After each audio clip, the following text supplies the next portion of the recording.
We live in an era of grocery delivery and infinite choices, yet stress and anxiety are through the roof. It seems like the more opportunities we have, the more dissatisfied we become. This happens because of a mental trap called the feedback loop from hell. You get anxious about an upcoming confrontation.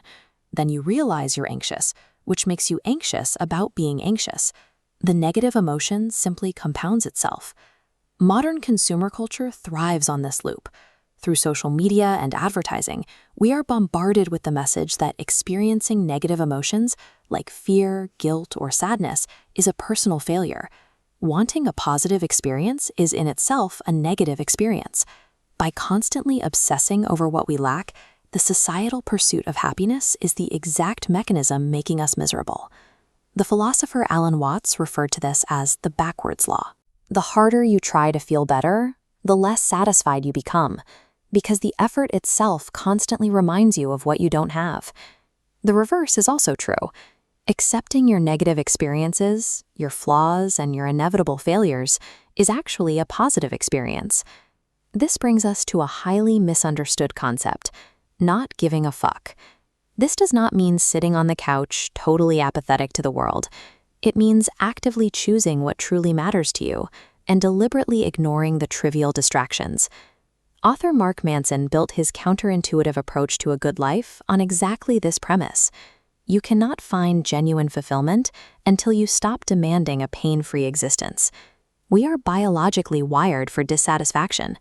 Evolutionary biology designed us this way, because a mildly insecure, dissatisfied creature is the one that puts in the work to innovate and survive. Pain is an intended feature of human design. Think about stubbing your toe. As much as it hurts, that physical pain is a necessary feedback mechanism.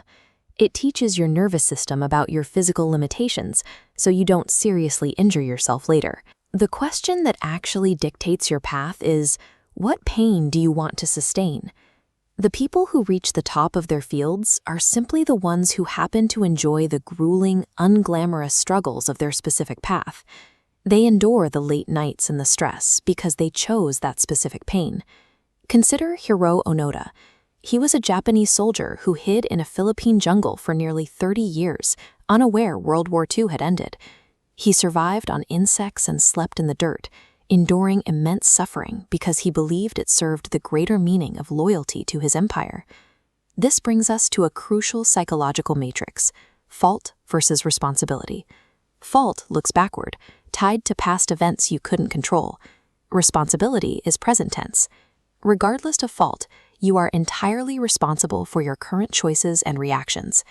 Accepting radical responsibility for your problems is the only mechanism that actually gives you power over your life. To escape the anxiety loop, you have to audit the internal metrics you use to measure your life.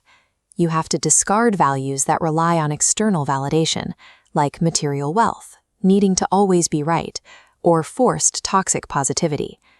Good values are reality-based, socially constructive, and entirely within your immediate control. They prioritize your internal actions over external rewards. This diagram illustrates the do-something principle. We usually assume motivation leads to action.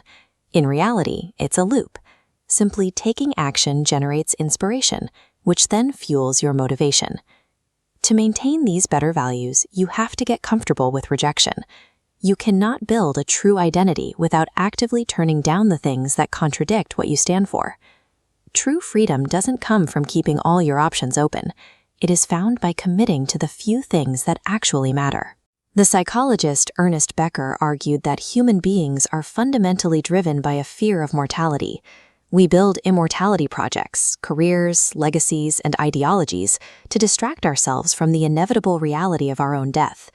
When you stare death in the face and accept your own fragility, the petty anxieties of everyday life quickly dissolve. The poet Charles Bukowski lived a life of deep failure and alcoholism before finding late success, yet his tombstone carries a simple epitaph: "Don't try." He accepted himself completely, without ever feeling the need to prove anything to the world. Your life is not defined by what makes you happy. It is defined by what you are willing to struggle for. You have a strictly limited amount of time, and a very limited amount of things you can care about.